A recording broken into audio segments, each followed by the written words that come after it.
All right, so this should be a new stream. How do I find it? On my page. There we go. New stream. Yep.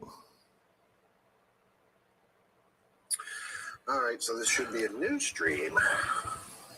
How do I find it? On my page. There we go. New stream. Yep. All right, so this should be a new stream. All right, sound is good. Oh, gotta love technology, right? I really fucking hate it. All right, this is the world we live in. We're back. Hello, Boo Believers. Hopefully you're jumping back in. I'll give it a minute. Let everybody catch up.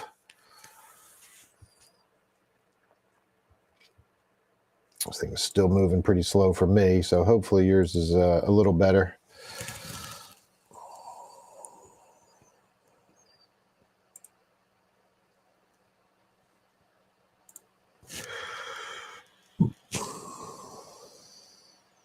Yeah, we got nothing. All right, I think I'm going to give up for now, Boo Believers. If you want to come and check back in, I think 9 o'clock-ish, Maddie and I will go live and do some adventures in snacking. This just doesn't want to work, does it? I mean, it seems like it's okay now.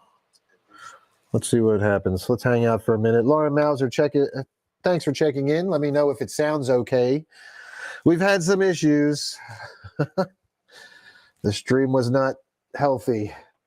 So let me know. All right, I'm going to jump to one last story. I guess we'll do the Red Sonja story, and then we'll get out of here. Let's do this one.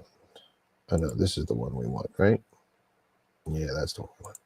Share screen.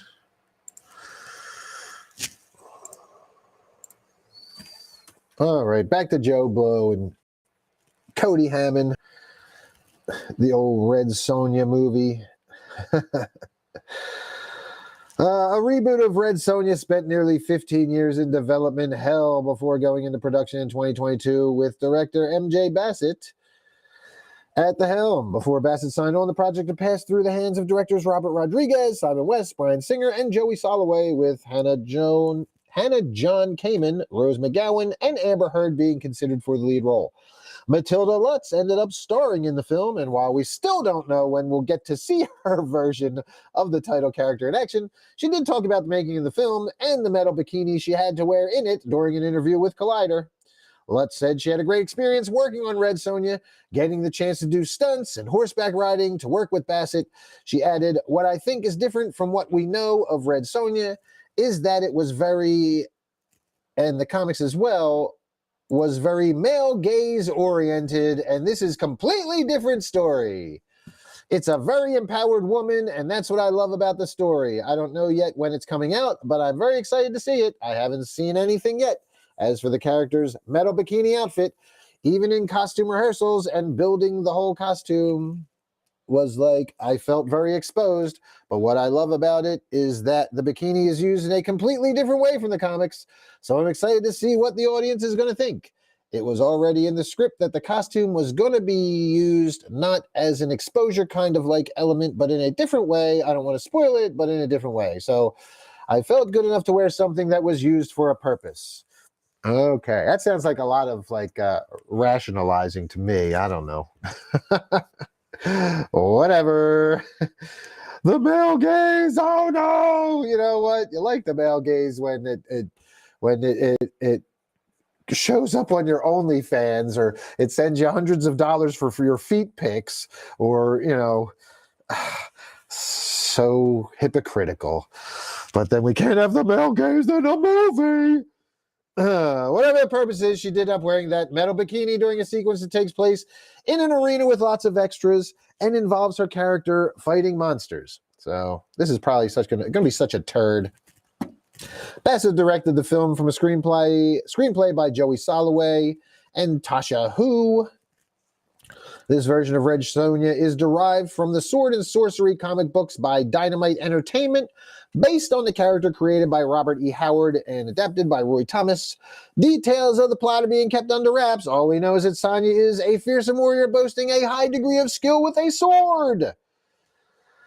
And she wears a metal bikini. Let's not forget that. That was a big part of it. I mean, this isn't even that sexualized, this metal bikini that we had here back in the 80s. Like, come on, that wasn't even that bad.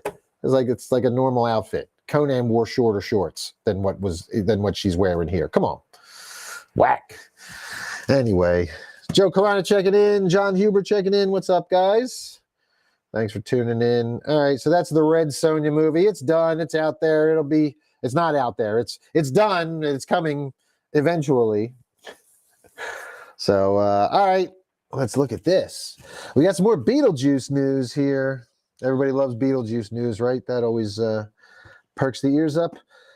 This one on iHorror. Michael Keaton raves about Beetlejuice sequel, a beautiful and emotional return to the netherworld. There you have them.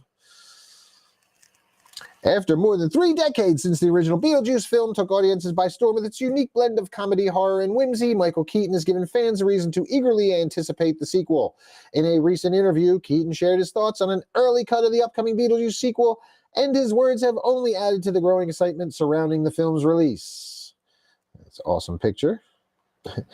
Keaton, reprising his iconic role as the mischievous and eccentric ghost Beetlejuice, described the sequel as beautiful, a term that encapsulates not only the visual aspects of the film, but its emotional depth as well. It is really good and beautiful. Beautiful, physically.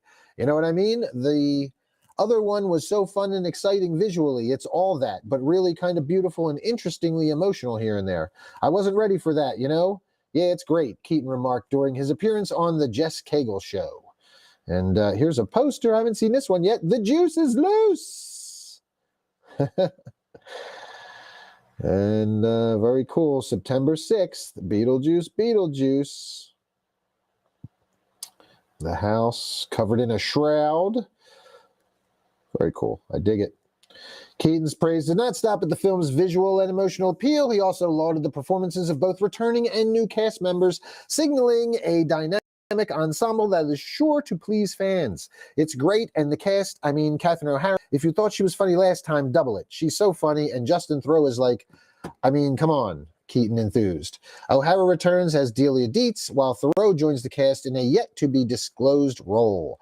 The sequel also introduces Jenna Ortega as Lydia's daughter, Monica Bellucci as Beetlejuice's wife, and Willem Dafoe as a dead B-movie actor, adding new layers to the beloved universe.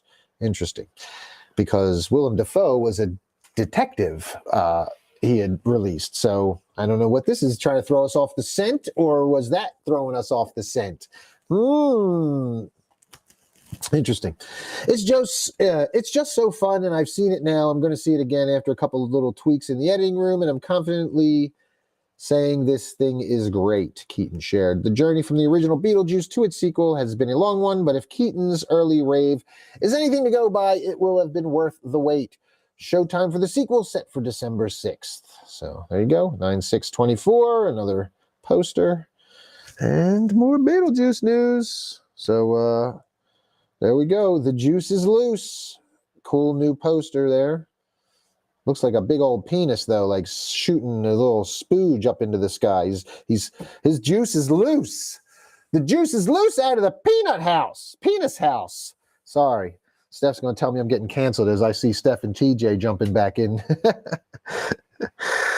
What's up?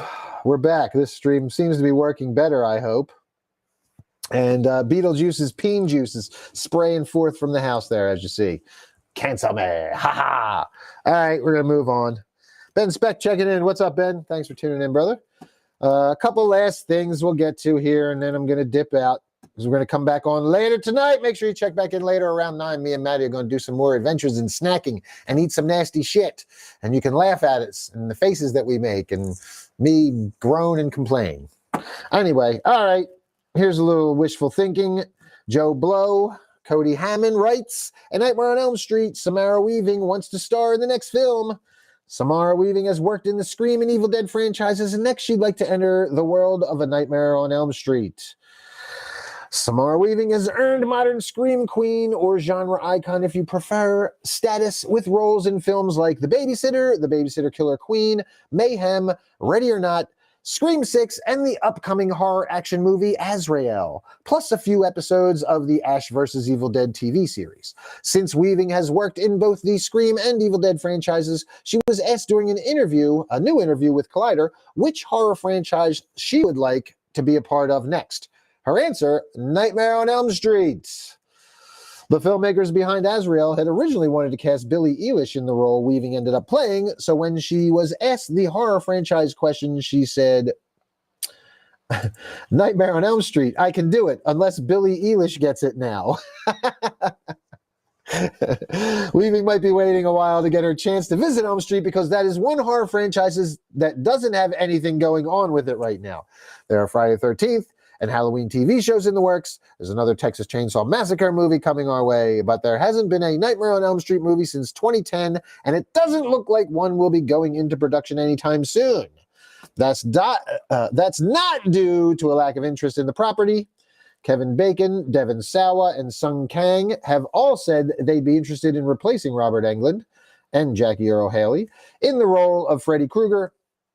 Back in September of 2019, we heard Wes Craven's estate had secured the rights to the Elm Street franchise. In November of that year, it was said that they were actively taking pitches, but apparently the rights issue isn't as clear-cut as it appeared to be. Mike Flanagan has let it be known that he has an idea for a new movie in mind, but his agent can't figure out who to have him pitch it to. Elijah Wood and his Spectre Vision producing partner, Daniel Noah, have said they want to make an Elm Street movie and have, quote, been in touch with the rights holders many times, unquote, but that hasn't gone anywhere. Blumhouse founder Jason Blum has said he's interested in going to Elm Street.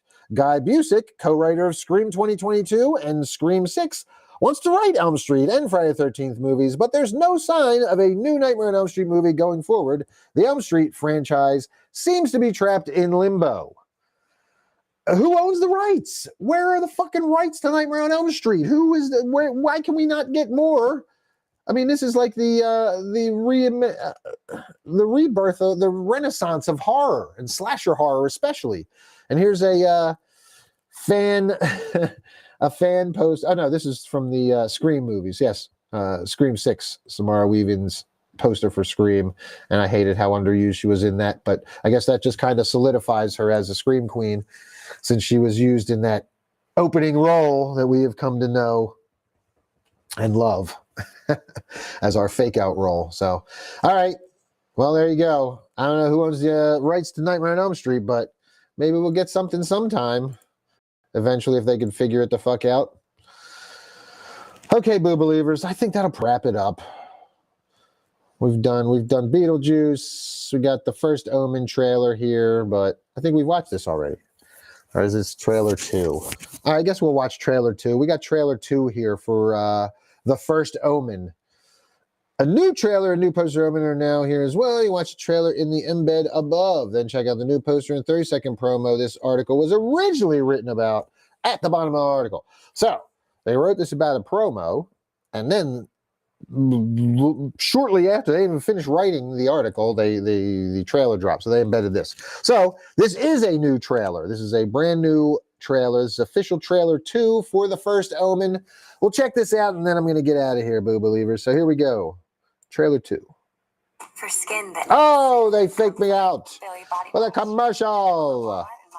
Oh, you sons of bitches. A Chuck E. Cheese commercial next, no less. All right. We just got to wait it out. Oh, no, we can skip it. There we go. You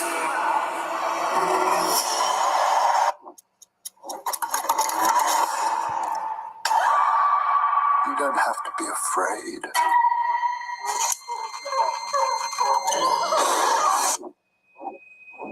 God has great plans for you.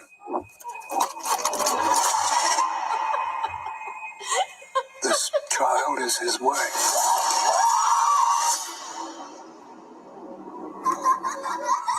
there's this girl at the orphanage. I think that she really needs someone to look out for her. Carlito suffers from a touch of madness.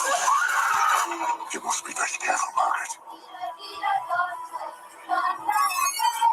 Bad things will start to happen around her. Evil things. It's all for you, no, don't.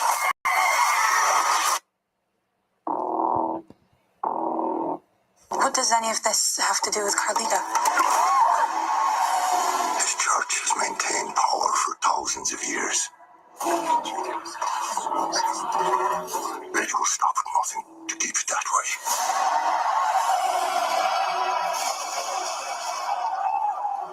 How do you control people who no longer believe? You create something to fear. I believe the girl is to be the mother. Mother of what? It's the mark of the devil.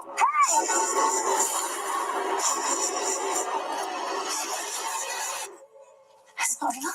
It's not real. It's not real. It's not real. It's not real. What's not real? Who said that? This is very real. All right, looks okay. I like the it's not real. What's not real? That was kind of cute. All right, Boo Believers, what'd you think? Are you psyched for the first Omen? I mean, I'm never really too psyched for these reboot rehashes, etc., etc.s. And this one's like an origin story. Like we needed the origin of evil. But yeah, that's a thing. So, all right. Well, that's going to do it for me today, Boo Believers. Sorry for the technical difficulties. I will be back later. Well, me and Maddie will be back tonight from the other room probably, and we'll do a live stream. Maybe we'll just go on a phone and just keep it easy. So we have to use this. No, we like the laptop though because we get to do all these fancy bells and whistles that you see all around, and I can do share screens and all that other fun stuff. So, yeah. We'll figure it out. All right, Boo Believers, that's going to do it for today. Thanks for tuning in, and I'll see you all. Well, I'll see you later tonight if you tune in, and if not, more horror talk on Wednesday. All right. Oh, stay spooky.